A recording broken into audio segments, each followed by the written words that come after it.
Hello guys, একের চাইতে কিন্তু দুই বেটার। আমি অ্যাভাতার ফায়ার অ্যান্ড অ্যাশ মুভিটির সেকেন্ড ট্রেলারের কথা বলছি। এখানে কিন্তু আমরা একটা নতুন সম্প্রদায়ের সাথে পরিচিত হতে চলেছি, আর তাদেরকে বলা হয় অ্যাশ পিপল, এবং এই উপজাতিটির নাম হচ্ছে ম্যাংকাওয়ান উপজাতি। আসলে আমরা প্রথম পর্বে দেখেছিলাম যে ওমাতিকাইয়া উপজাতি গোষ্ঠী তারা কিন্তু বন জঙ্গলে বসবাস করত, আর দ্বিতীয় পর্বে দেখেছি মেটকাইয়ারা তারা কিন্তু সমুদ্রে বসবাস করত। তো এবারের যে কনসেপ্টটি এগুলোর চাইতে কিন্তু অনেকটাই ভিন্ন হতে চলেছে। আপনি ট্রেলারের শুরুতেই দেখবেন যে ভারাং কিন্তু বলে যে যখন আগ্নেয়গিরির অগ্নুৎপাত ঘটেছিল তখন আমাদের বন জঙ্গল পুড়ে গিয়েছে।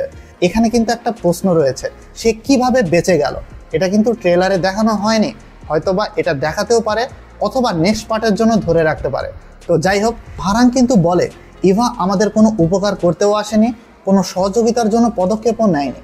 তো সে চায় যে ইভার যে শক্তি সে কিন্তু নিজের মধ্যে আয়ত্ত করবে, এবং তাদের তো একটা আগ্নেয় পাওয়ার রয়েছেই, অর্থাৎ আগুন নিয়ে তারা খেলা করতে পারে এবং সেটাকে কন্ট্রোল করতে পারে।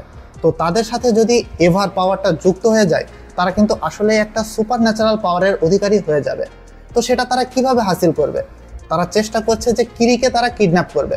আর এই যাত্রায় যে সকল ঘটনা আমাদেরকে এই ট্রেলারে দেখিয়েছে সেটা কিন্তু আসলেই মাইন্ড ব্লোয়িং ছিল। কেননা আপনি যদি এই ট্রেলারটি ভালোভাবে লক্ষ্য করেন, জ্যাক সুলির পুরো পরিবার কিন্তু একটা প্রাণীতে চড়ে হাওয়ায় ভেসে বেড়াচ্ছিল। আসলে এটা উড়োজাহাজের মতোই দেখাচ্ছিল অনেকটা, এবং সেখানেই কিন্তু তারা হামলা করে এবং কিরিকে কিডন্যাপ করার জন্য চেষ্টা করে। সেই জায়গায় স্পাইডারও কিন্তু তাদের হাতে ধরা পড়ে, আর এই স্পাইডার হচ্ছে কর্নেলের ছেলে। তো সেদিক থেকে কিন্তু একটা কানেকশন তো অবশ্যই রয়েছে।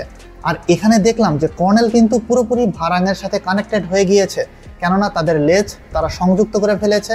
তারা একটা যুদ্ধের পরিকল্পনা করছে, আর তাদের উদ্দেশ্য হলো বাকি যেই দুই জনগোষ্ঠী রয়েছে, অর্থাৎ একটা নতুন পৃথিবী গড়া, এবং সেটাতে শুধুমাত্র তাদেরই আগুনের একটা পাওয়ার থাকবে, সাথে ইভারও একটা পাওয়ার থাকবে। তো ওভারঅল কনসেপ্টটা কিন্তু পুরোপুরি নতুন।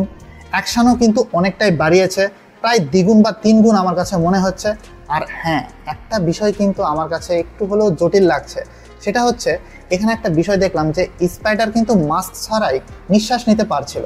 তাহলে মানুষ যদি সেখানে নিঃশ্বাস নিতে পারে তাহলে অবশ্যই নাবিদের জন্য কিন্তু সেখানে থাকাটা অনেকটাই মুশকিল হয়ে পড়বে। তো দেখা যাক সামনে কি ধরনের নতুন নতুন টুইস্ট এবং টার্ন আমাদের সামনে এই মুভিটি ধরে রাখতে পারে, সেটাই দেখার বিষয়।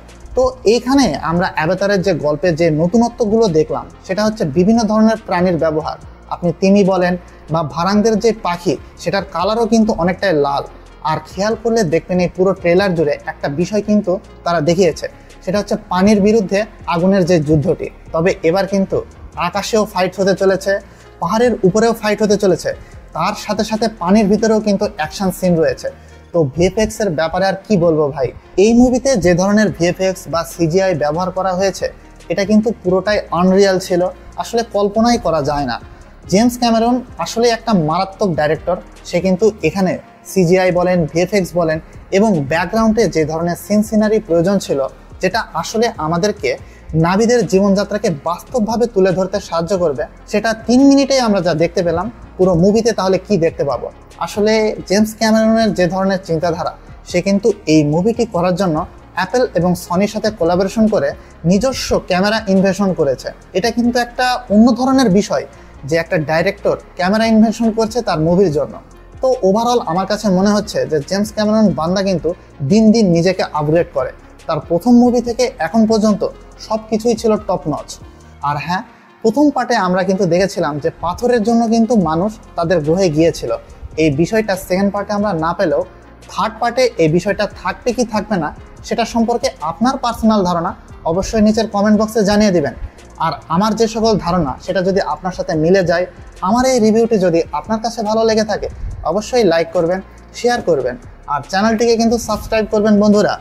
আর পাশে থাকা বেল আইকনটি অন করে দিন, তাহলে নোটিফিকেশন অতি দ্রুত আপনাদের সামনে পৌঁছে যাবে। তো আগামী রিভিউ ভিডিও দেখার আমন্ত্রণ জানিয়ে আজকে আমি আপনাদের মাঝ থেকে বিদায় নিচ্ছি। দেখা হবে নেক্সট ভিডিওতে। Signing out.